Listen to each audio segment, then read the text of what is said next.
The plan for our farm is to have pasture-raised organic free-range chickens. But while we wait for our soil sample results, I thought, you know what, why not start preparing the land? Because obviously we are going to grow our pastures on the land surrounding the cabins. So we got to work.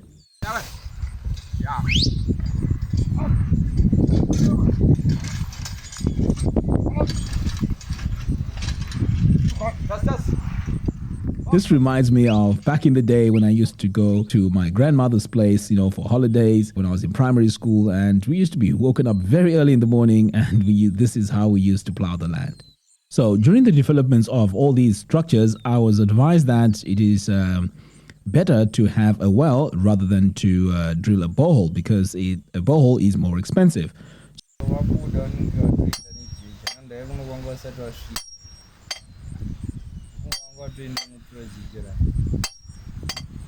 This was going on for days without us actually getting to the water. So I got really frustrated and told the team to abandon the whole well. So now we had a challenge, and the challenge was we needed the water for the building process because we needed to mix the cement, and we also needed water for the workers to drink and also for cooking. So we went to a nearby farm to get the water from their borehole.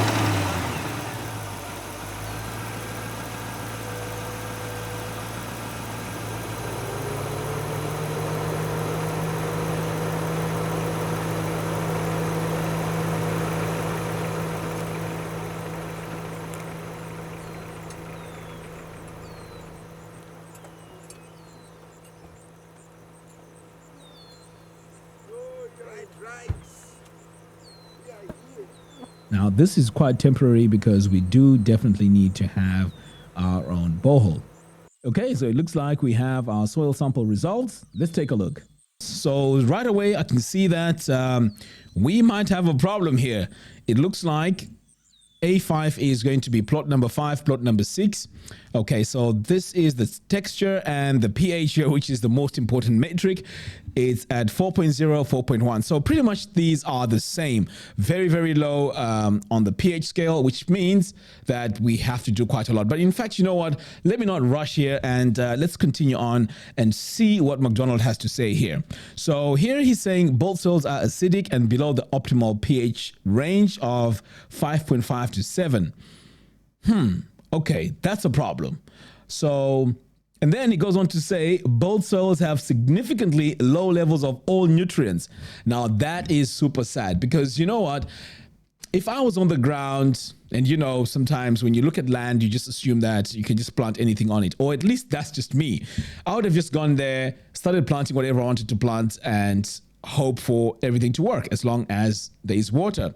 But it is very clear now that we definitely need to have specialists go in and check the soil to see if it's viable for what you need to do. So the advice from Daniel to find a soil specialist to do the tests was a very, very good suggestion, and I definitely can see the benefits of that in this case. We have the perennial rye and the lucerne. These are adequate for our pastures. The lucerne has got about 18% crude protein, and the rye has got about 14% crude protein, which is adequate to supplement for the pastures for our birds. Okay, so you see there is the white chalkish powders on the ground. That's the gypsum, and the greyish is the lime. We applied because our soils were acidic. We are looking at a range of about 5.8 to 7. They were ranging at around 4.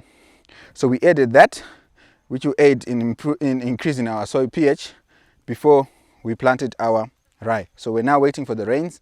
So the next step now is to fence the whole area up, because of course when the chickens come in, we don't want the chickens running all over the place and getting lost. So that's the plan. See you guys in the next episode.